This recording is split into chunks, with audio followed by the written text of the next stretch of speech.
Hey, it's not just PC and it's not just the men.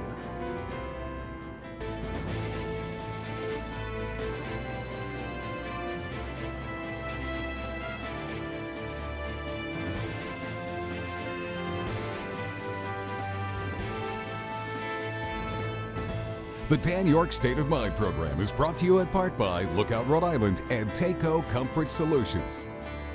Have you been paying attention to what's going on over at Rhode Island College?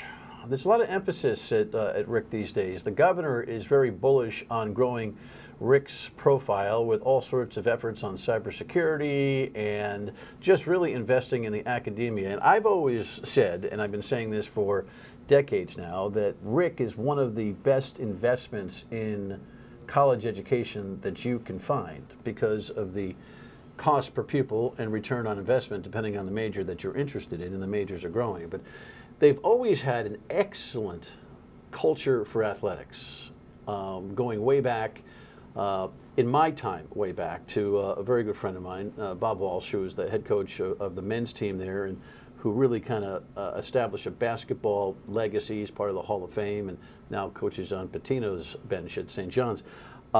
That's when I got oriented to the Rhode Island College athletics programs, and the men's teams have always been formidable, but the women's team has been outstanding, extraordinary, and kind of a military secret until, you know what, all the bandwagon folks like me end up jumping on, because last year they went to the Final Four and they're efforting to do that again, and all the excitement remains here at home, and we'll explain that as we introduce you to the coach in just a minute. Now look, most weeks you're expecting a bunch of commentary on the political scene and interesting aspects of that, both on a national and local level here. State of the Union, as I record on Thursdays. Most of you regular viewers know we record this program on Thursday afternoons. You see it on Friday on Fox and on Sunday on WPRI, and of course a couple of other stations on the cable over the course of the weekend. I'm also reminded, by the way, that we're getting a lot of online viewing at WPRI.com. And so you have maybe seen this in real time. And we've got a State of the Union on Thursday night that we'll review next week. Obviously, the Super Tuesday primaries ended up exactly the way we thought they would. And now the big question is, you know, what is the relationship to Nikki Haley voters to Donald Trump at all? We'll get back into that soup next week. And obviously, there's going to be some bridge updates that are due, and the 195 situation needs to be resolved. And all that stuff that is of the real world and our anxiety and our concerns, let's throw it away for this evening and talk about something really exciting, fun happening at Rick. Now, you'll know that the PC Friars, who are on the bubble just outside the NCAA tournament and who have a big game Saturday night, are always the UConn, always the big conversation. They're in the Big East. There's a conference called the Little East, and it's for Division III teams, and the women's team got the crown the other night. Here was a package on preview. A historic season for the Rhode Island College women's basketball team rolls on as they will head into the NCAA tournament 27-0. Pep rally at the Dining Center to recognize the team ahead of the big game on Friday night. I'm from Barrington, so I'm not too far away, and so many people even around town are just like, congratulations, keep it up. Like, I've been at like the bagel shop and they're like, great job, like you're doing great work, and we see you like doing awesome. So it's been really nice to see that support, not just on campus but off campus too. Now that we're on the map, we're top 3 in the country, you can't look away from us anymore. And for me, it's really big. Small town girl, I'm really trying to just show out for my hometown, making sure all those young kids, the younger generations understand that you can stay home and still make a name for yourself and be successful. Can't ask for much more. I feel like I'm living a little bit of a dream right now. You know, my team is just, whatever happens, win or lose, it's the best team I've ever coached. Quality of character, just everything, talent, skill, but they're great young ladies. They're amazing to be around. After 7 seasons, to say the best you've ever coached says something. Jenna Cosgrove is with us, and congratulations. Thank you, Dan. It's really exciting. Yes. And Ms. Booth right there got her 1,000 points. I watched that online. I think she got it at the free throw line, if I'm not mistaken. And, you know, that's exciting. And undefeated seasons always bring incredible day-to-day excitement. Do they bring pressure?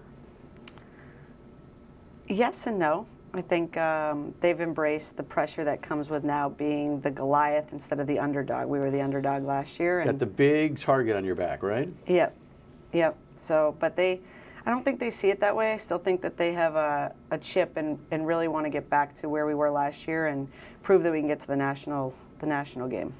All right, let's talk about the big picture here from 36,000 feet. I have my thoughts on Rick. I'm fond of the institution, not just because I'm partying with who I'm with right now. I've always felt that from an academic point of view, I get a little disappointed when high school kids offer some kind of conciliatory explanation that they're going to Rick. Yeah, I think I might go to Rick. As a parent who footed the bill, if parents can foot the bill at Rhode Island College at a much lesser price than they might have somewhere else, got as equivalent or better in education, and come out ahead of the game, I say home run. That decision is a home run. The academics are excellent. The campus life is pretty good for a mostly commuter school. And the return on investment is outstanding. You've made that speech to how many kids that are thinking about playing ball for you? A ton. It is outstanding, and I think we're trying to change that stigma for Rhode Island kids, especially with the Hope Scholarship, that you really can't beat it. Yeah, explain the Hope Scholarship. I can, but why don't you? Now, a Rhode Island kid could come to Rhode Island College for further and maintain a 2.5 GPA and get their junior and senior year paid for tuition free. So you're coming for 50% of the price that they're already getting. 50% of a price that's comparably more affordable anyway. Correct. Yeah, it's great stuff. So, forgive me, because I'm playing a little blind here. A proportion of your roster that's in-state versus out-of-state. We have 4 Rhode Island players right now on our roster. Which is pretty good. Yep. When you're recruiting, what's your geographical reach? It's the Northeast region. It's really New England, and we can tap a little into New Jersey and New York because they get a reduced Northeast tuition package. Basically, you can come to Rhode Island College for a similar price to going into any New England school in part of New York City and New Jersey. It's tuition plus 50%.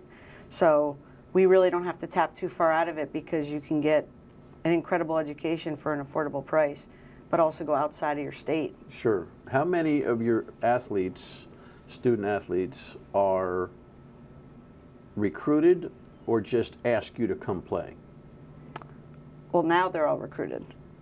But when I took the job, it was a little bit of both, and it was, I could just go to Rhode Island College and play. And the more competitive we've gotten, it's really got to be one of the best players in the country at the Division III level to come and compete. When you say with that smile, that very confident smile, now they're being recruited, that's a reflection of success, correct? Yes.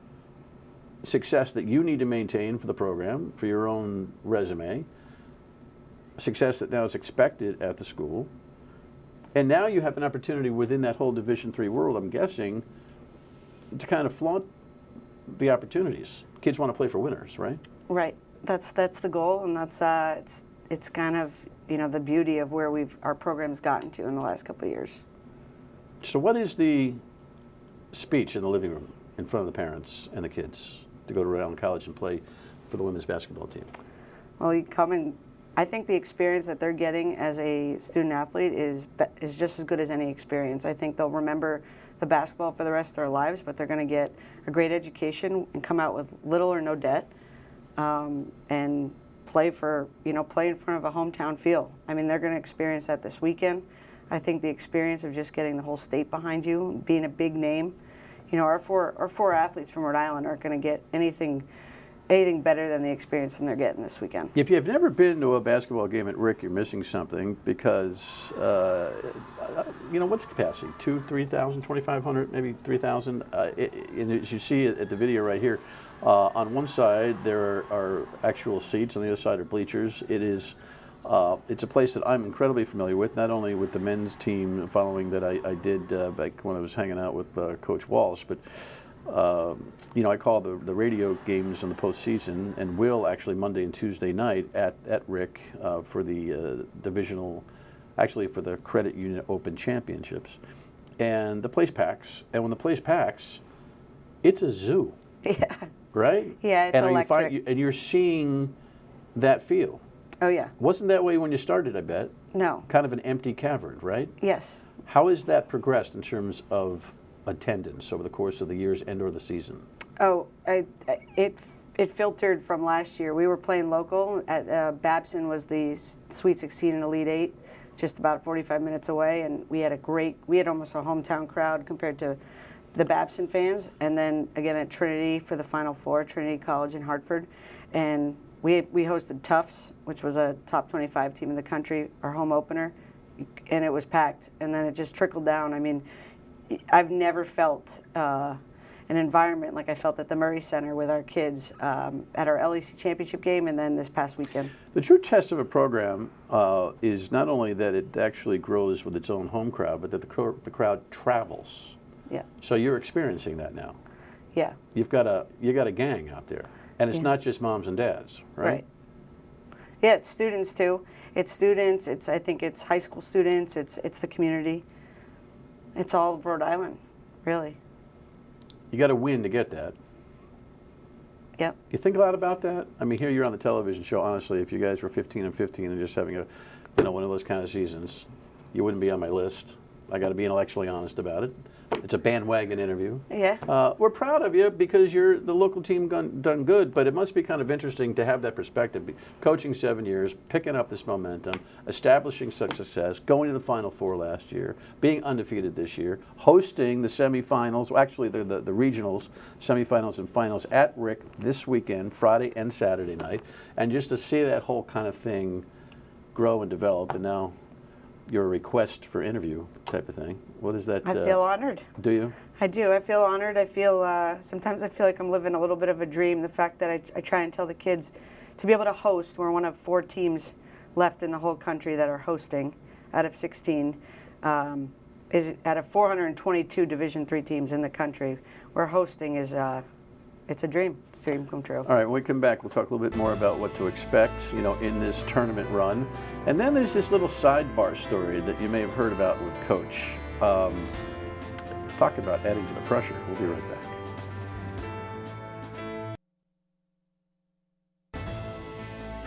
As far as we're concerned, we have unfinished business. We got a taste of it last year, and we kind of knew we could compete at that level. So now we just wanted to get back to there and make it to the national championship.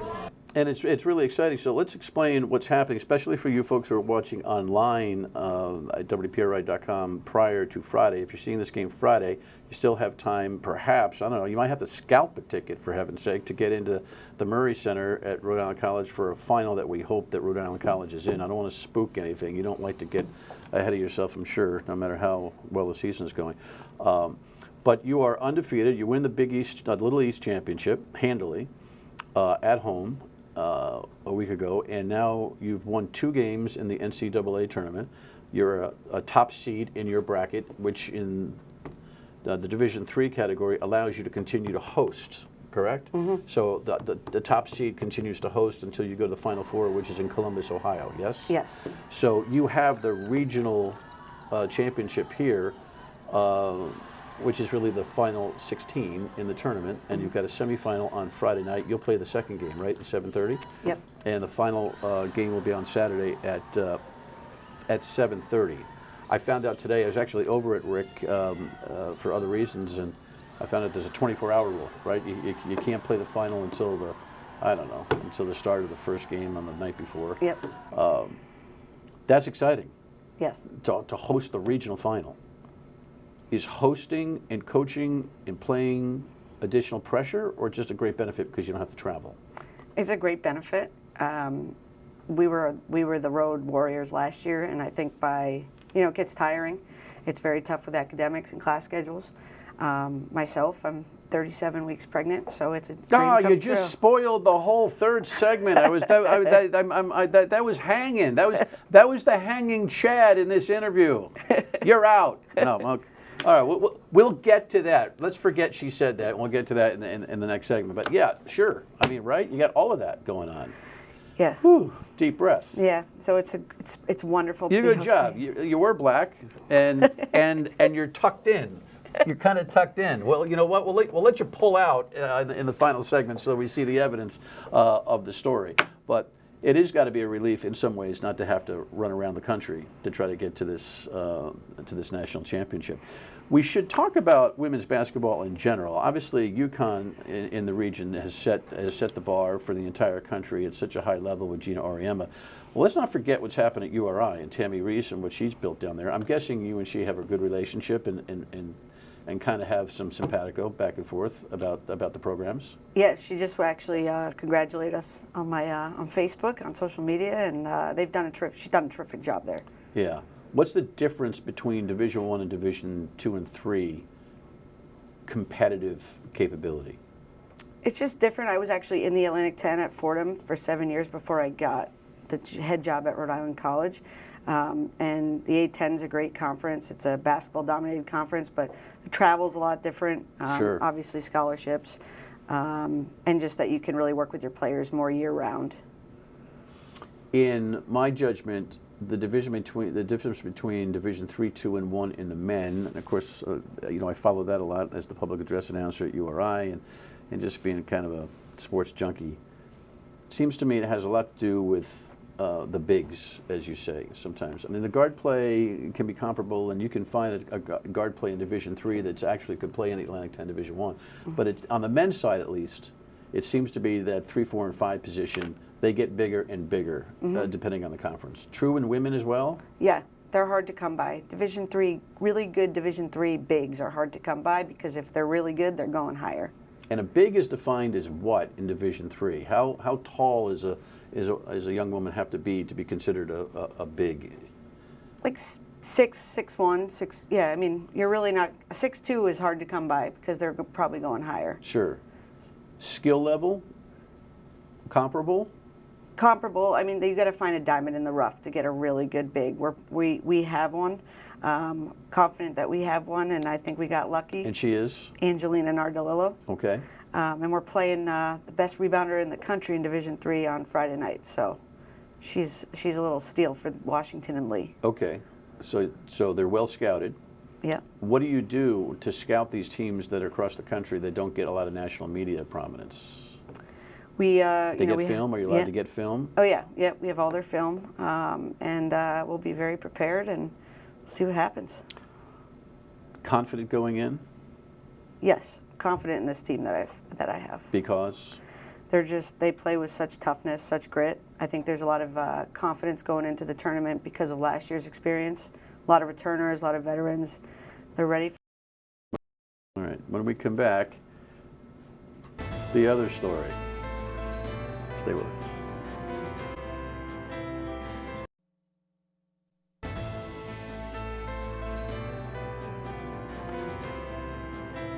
Some of the same kind of scenes that you will see if you show up at the Murray Center, but please, online and when you can, just, pay attention and follow to what's going on, because it's a magical ride that the women's basketball team is having.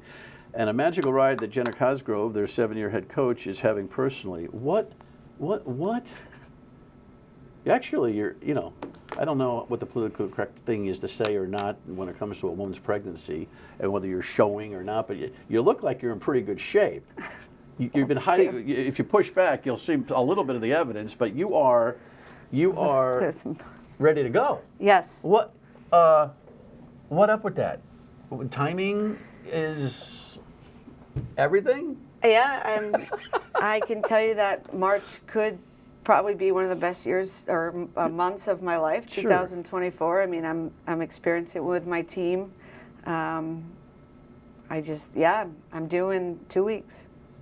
Okay, so I can't push this envelope too far, but did you not look at the calendar? They're usually 9-month programs. Yes. Help me with this. Yeah, I was trying for a little bit all last year, and it was actually this time last year, right before the Final Four, that I met with a doctor and was trying to push with my fertility treatments and things like that. So I'm oversharing a little, but timing, it's hard to time it. But it's been on my mind all season. How could it not be? and we're just taking it day by day. My players are, like I said, with me on the journey. You know, my wife played Division I basketball at Bryant for Mary Burke, and so you know, she's all in too. Okay, now listen, I have some friends in officiating as well, and they've suggested in the past that you can be a little tough. Would that be fair? Yeah. Okay. Given the situation, have you tempered a little bit? Not only because the team's playing well, but because you got a little situation going on here. I wish I could say yes, Dan. I wish I could say yes, but I'm still very energetic and mobile on the sideline. Okay, that's good. Yeah. And the doctors have cleared you. You know, screaming about, you know, getting a T or something like that's not going to cause the miracle to happen on site. They're confident about that, hopefully? We're trying to explain to the doctor, but I don't know how much he truly understands. There's some over and under bets on the in the bleachers that I've been hearing about, but you know, just taking it day by day. And the great part of the story is that should you, and we hope that you do, and there's a lot of indications that you could end up going to the Final Four in Ohio next week, what happens here? You're going to be induced, so you've got a plan. There's a plan. There's a plan. I will we got to get there, so I don't like to look too far ahead, but I'd be meeting the team out in Ohio. Right, because you can't take a plane. Mm-mm. Right. What great drama surrounding this whole thing. One way or the other, you're going to look back at 2024 as a year, I don't know, can you fill in the blank yet? You can't. Not yet. Well, look, congratulations. Thank you. Congratulations on everything. Thank you. It's a lot of fun. We wish you the best of luck not only this weekend, but again, let's not get ahead of ourselves, and hopefully en route to the Final Four. Give me a 15-second final thought on what this ride has been like for this season. It's incredible. I'm grateful to all the fans. I hope that we get an incredible crowd at the Murray Center. And I really can't put into words what type of first-class young ladies that we have representing our school. And I'm just happy that I could be their coach and be on this ride with them. Best of luck with both. Go get them. Thank you. Don't get any teas. Stay calm. Stay calm. Final word when we come back. Stay with us. So we're hoping for the PC Friars on the bubble, but do not neglect the Rhode Island College women's basketball team. They're well past the bubble. Now they're looking for the big prize. Have a great week. We'll talk to you on the radio as well. Weekdays 3 to 6 on WPRI.